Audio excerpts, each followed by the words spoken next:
कितने लाखों बच्चों की आत्मा को मार डाला। एक फार्म भरने का रुपया कितना लिया गया? 1100 दिया गया। अब जरा 1100 को जोड़ दिया जाए 25 लाख फार्म का। दोस्तों, इस देश में युवाओं की आवाज बन करके उभरने वाली कॉकरोच जनता पार्टी, जो एक यूथ एम्पावरमेंट एक तरीके से कैंपेन है, युवाओं की आवाज को बुलंद करने का एक कैंपेन है, उससे भारतीय जनता पार्टी इस तरीके से बौखला गई है कि आप ये समझिए कि अभिजीत दीप्ते के घर के बाहर पुलिस तक तैनात कर दी गई है। बयान दिया chief justice of India justice Suryakant ने। जस्टिस सूर्यकांत का यह बयान न सिर्फ न्यायपालिका के उस ओहदे पर एक गंभीर प्रश्न खड़ा करता है कि क्या इस तरीके के बयान दिए जाने चाहिए, बल्कि भारतीय जनता पार्टी की सरकार का पूरा पुलिंदा एक झटके में खोल करके फैला देता है। और एक और ऐसा ही बयान एक बार फिर से सुप्रीम कोर्ट के माननीय chief justice of India justice Suryakant ने दिया है। मतलब एक के बाद एक लगातार इस तरीके के बयान न्यायपालिका की तरफ से आ रहे हैं, जिससे समाज में कहीं ना कहीं न्याय के प्रति एक भय पैदा हुआ दिखलाई पड़ता है। ये बात मैं नहीं कह रहा हूं, ये बात वो लोग कह रहे हैं, ये सवाल वो लोग उठा रहे हैं जिन्होंने अब एक बार फिर से चीफ जस्टिस ऑफ इंडिया के ताजा बयान जो उन्होंने पर्यावरण को लेकर के दिया है, उस पर एक तरीके से कहा है कि इस पर सफाई दीजिए, इस पर माफी मांगने की बात कह दी गई। क्या वो बयान है, अभी आपको बताने की कोशिश करूंगा। धर्मेंद्र प्रधान का एक बड़ा कांड खुला है। वो वही धर्मेंद्र प्रधान है, नीट वाले धर्मेंद्र प्रधान, शिक्षा मंत्री धर्मेंद्र प्रधान। अपनी बिटिया के लिए कितना बड़ा कांड किया है, उसका बड़ा खुलासा अभी मैं आपको दिखाऊंगा। इसके अलावा हरदीप पुरी और नरेंद्र मोदी की सरकार, नरेंद्र मोदी के मंत्री हैं हरदीप पुरी, एप्स्टीन फाइल वाले हरदीप पुरी, जो मेल लिख रहे थे एप्स्टीन को, जेफरी एप्स्टीन को, वही हरदीप पुरी जो है अब उनका झूठ एक्सपोज हुआ। मैं आपको बताऊं कि एक हफ्ते के भीतर लगभग 8 साढ़े 8 रुपए पेट्रोल के दाम बढ़ चुके हैं, पेट्रोल और डीजल के, ठीक है। और हरदीप पुरी ने बताया था कि 1000 करोड़ के घाटे में है, एक तरीके से पेट्रोलियम जो कंपनीज हैं उनको लेकर के, तेल कंपनीज को, उसका सच निकल के सामने आया। उसके बारे में भी आपको बताऊंगा। साथ में किस तरीके से एक मुस्लिम गौरक्षक से तमाम सारे नफरती चिंटुओं को एक तरीके से बिलबिलाहट पैदा हो गई है। हालात ये है कि खौफ का माहौल है। अभी वो वीडियो भी आपको दिखाऊंगा और इसके अलावा और भी बहुत सारी खबरें हैं, सब कुछ बताऊंगा। लेकिन सबसे पहले जरा इस खबर को देखिए। ये आपकी स्क्रीन पर न्यूज़ 24 की ये खबर है। इसमें बताया गया है कि कॉकरोच की टिप्पणी के बाद सीजीआई सूर्यकांत की पर्यावरण पर टिप्पणी है, विवादित टिप्पणी बताई जा रही है। वकीलों, पूर्व अधिकारियों समेत 72 लोगों ने ये टिप्पणी, चीफ जस्टिस ऑफ इंडिया की इस टिप्पणी को वापस लेने की मांग कर डाली है। 11 मई को एक सुनवाई के दौरान गुजरात में प्रस्तावित पीपावाव बंदरगाह विस्तार के खिलाफ एक याचिका दायर की गई थी। इस जनहित याचिका में पीठ ने कहा था, सुनते हुए, कि हमें इस देश में कोई भी एक ऐसा प्रोजेक्ट बता दीजिए जहां इन तथाकथित पर्यावरण कार्यकर्ताओं ने कहा हो कि हम इस प्रोजेक्ट का स्वागत करते हैं। तथाकथित पर्यावरण कार्यकर्ताओं ने, मतलब ये ठीक उसी तरीके का बयान है जो इस देश के आरटीआई एक्टिविस्ट, जो इस देश के वकीलों, जो इस देश के पत्रकारों, सोशल मीडिया इन्फ्लुएंसर्स के लिए कॉकरोच नाम की संज्ञा दी गई थी, उनके नाम के साथ जोड़ी गई थी। और अब पर्यावरण कार्यकर्ताओं के लिए जो है तथाकथित शब्द का इस्तेमाल कहा जा रहा है और एक तंज कसा जा रहा है कि कोई एक ऐसा प्रोजेक्ट बता दीजिए जहां पर इनको कोई सही काम दिखलाई पड़ रहा हो। सबसे बड़ा देखिए, कैपिटलिस्ट जो इकोनॉमी होती है ना, उसका सबसे बड़ा आप कह लीजिए कि प्रूफ यही है। इसी तरीके के बयान उस इकोनॉमी के, आप ये जान लीजिए, इसी तरीके से बयान आते हैं। कॉकरोच मामले में भी यही किया गया था। और जब लोगों ने आवाज उठानी बंद की तो अभिजीत दीप्ते का अपना personal Twitter handle, Instagram handle, cockroach जनता पार्टी की website, Twitter handle, Instagram handle, सब कुछ बंद करा दिया गया। अब से अभी सिर्फ इंस्टाग्राम हैंडल वापस आया है। मतलब आप सोचिए बेचैनी का आलम ये है। ये खबर जरा देखिए, इसमें ये एनबीटी की खबर है जिसमें बताया गया कि कॉकरोच विवाद के बीच एक और मामले पर घमासान वकीलों और पूर्व नौकरशाहों ने सीजीआई सूर्यकांत को चिट्ठी लिखी है। जो मैंने बताया दोस्तों, ये उसी मामले को लेकर के चिट्ठी लिखी है। इस बीच एक और बड़ी खबर है। खबर यह है कि कॉकरोच जनता पार्टी के खिलाफ सुप्रीम कोर्ट में याचिका दाखिल कर दी गई है। इसमें सीबीआई जांच की मांग की गई है। कहा गया है कि ये दैनिक भास्कर की खबर देखिए, बताया गया कि कॉकरोच जनता पार्टी के खिलाफ सुप्रीम कोर्ट में याचिका दाखिल की गई है और सीबीआई जांच की मांग कर गया है। कहा गया है कि पार्टी के फाउंडर की भी जांच होनी चाहिए। इस पर पार्टी के फाउंडर ने कहा कि इंस्टाग्राम अकाउंट का कंट्रोल वापस मिल गया है। देखिए है क्या, आगे देखिए इसमें क्या बताया गया। कॉकरोच जनता पार्टी के खिलाफ सुप्रीम कोर्ट में एक जनहित याचिका दाखिल की गई है। इसमें पार्टी की गतिविधियों की सीबीआई जांच की मांग की गई है। याचिका में आरोप है कि संगठन सुप्रीम कोर्ट के मौखिक टिप्पणियों का गलत इस्तेमाल और व्यावसायिक फायदे के लिए फायदा उठा रहा है। पीआईएल में फेक वकीलों की सीबीआई जांच की भी अपील की गई है। जो फेक वकील हैं जिनको लेकर के chief justice of India justice Suryakant ने वो टिप्पणी की थी। दरअसल चीफ जस्टिस ने 15 मई को सुनवाई के दौरान बेरोजगार युवाओं को कॉकरोच कह दिया था। इसके विरोध में एक दिन बाद 16 मई को कॉकरोच पार्टी बन गई थी।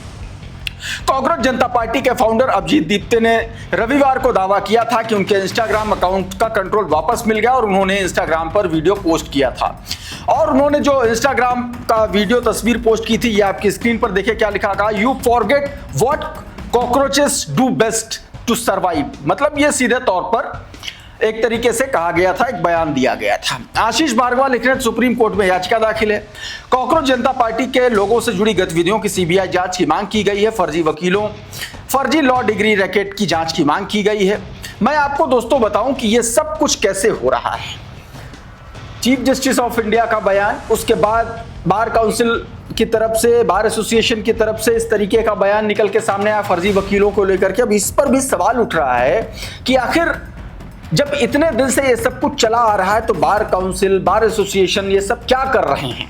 क्या उनको ये बात नहीं पता थी कि हजारों वकीलों की भीड़ में जो है चंद वकील ही असली वकील हैं, बाकी सब नकली घूम रहे हैं? क्या ये बात उनको पता नहीं थी? क्या ये जो बॉडीज बनाई गई हैं जुडिशरी के भीतर, क्या इन बॉडीज के जो कर्ता धर्ता लोग हैं उनको इस बात का जरा सा भी इल्म नहीं था? अगर इल्म नहीं था तो इसमें नाकामी किसकी है? यह भी अपने आप में बड़ा सवाल है। इस बीच दोस्तों एक बड़ा खुलासा हुआ है। नीट पेपर लीक के मामले में चर्चित नाम इस देश के शिक्षा मंत्री धर्मेंद्र प्रधान, क्योंकि शिक्षा मंत्री जवाबदेही उनकी है, जवाबदेही दे नहीं रहे हैं, इस्तीफा मांगा जा रहा, वो भी नहीं, नरेंद्र मोदी सरकार में इस्तीफे होते नहीं हैं। पर्चा लीक हो गया, पता नहीं कितने स्टूडेंट सुसाइड कर चुके हैं। अभी एक कर्नाटक की लड़की ने सुसाइड कर लिया, 92% मार्क्स उसने सुसाइड कर लिया। अभी एक और इससे पहले भी राजस्थान में एक सुसाइड हुआ सीकर में। तो तमाम सारे इस तरीके के सुसाइड निकल के सामने आ रहे हैं, लेकिन शिक्षा मंत्री नरेंद्र मोदी की सरकार पर, उनके कानों पर जूं तक नहीं रेंग रही है। बेशर्मी का आलम इस कदर है कि क्या ही कहा जाए। लेकिन इनसे सरकारी खजाने से अपने परिवार पर लुटाने के लिए पैसा कह दो, फिर देखिए कैसी बाछें खिलती हैं। इसी का खुलासा हुआ। सुप्रिया सीनेत है, इन्होंने खुलासा किया है कि कैसे सरकारी मद से 70,000 रुपए का धर्मेंद्र प्रधान की बिटिया के लिए बिल भरा गया। और उस वक्त धर्मेंद्र प्रधान पेट्रोलियम मंत्री थे, अभी शिक्षा मंत्री हैं। सुनिए जरा। तो बात 2017 की है। तब हमारे शिक्षा मंत्री धर्मेंद्र प्रधान जी इस देश के पेट्रोलियम मंत्री होते थे, पेट्रोलियम मंत्रालय संभाल रहे थे। तो हुआ ऐसा कि उनकी बिटिया को विदेश जाना था और उसके पास इंटरनेशनल सिम कार्ड नहीं था। अब अफरा तफरी मची, हड़कंप मच गया, कैसे बिटिया फोन पे बात करेगी घर वालों से? तो खैर जैसे तैसे कर एयरपोर्ट पर उसको एक इंटरनेशनल सिम कार्ड पहुंचाया गया। वो इंटरनेशनल सिम कार्ड पेट्रोनेट नाम की सरकारी कंपनी ने पहुंचाया। जाहिर सी बात है बिटिया विदेश में थी, घर वालों को मिस करती होगी। उसने घर वालों से बात करी, 70,000 रुपए बिल आया। इस बिल का भुगतान पापा धर्मेंद्र प्रधान ने नहीं किया, इस बिल का भुगतान पेट्रोलियम मंत्रालय के अंतर्गत आने वाली पेट्रोनेट कंपनी ने किया। नीट पेपर लीक पर एक बाबा का बयान भी बड़ा वायरल हो रहा है। बाबा जिस तरीके से नीट और शिक्षा मंत्रालय और अधिकारियों की पोल खोल रहे हैं, लोग लिख रहे हैं, कह रहे हैं कि जल्दी ही इन बाबा को भी जेल कहीं न भेज दिया जाए। सुनिए जरा क्या। कितने लाखों बच्चों की आत्मा को मार डाला। तो कोई कह रहा था, बोले महाराज किसने इसको लीक किया? हमने कहा देखो भाई, हमें जहां तक हमारा अनुभव, हम किसी पार्टी पर तंज नहीं कसते, पर जरा एक क्षण विचार करिएगा, फार्म कितने निकले थे? 25 लाख लोगों के, यानी 25 लाख फार्म भरना था। 25 लाख लोगों ने फार्म भरे नीट के। एक फार्म भरने का रुपया कितना लिया गया? 1100 लिया गया। अब जरा 1100 को जोड़ दिया जाए 25 लाख फार्म का, 2500 करोड़, 2500 करोड़ केवल फार्म का ले लिया। उसके बाद में बिहार वालों का सेंटर दे दिया दिल्ली, रेल से जाओगे तो किराया भी लगेगा। मध्य प्रदेश वालों को दे दिया बिहार, अच्छा अब किराया लगेगा, भाड़ा लगेगा ट्रेन का, तो कोई 200-250 करोड़ यहां से कमा लिया जाएगा। अच्छा अब नौकरी देना पड़ता, सो इससे अच्छा है कि पेपर लीक कर दो। युवा तो बेचारा सुसाइड कर रहा है। उधर वर्तमान जो पेट्रोलियम मंत्री हैं हरदीप पुरी, उन्होंने एक दावा किया था, कहा था कि हर दिन पेट्रोलियम कंपनी को 1000 करोड़ रुपए का नुकसान हो रहा है युद्ध की वजह से।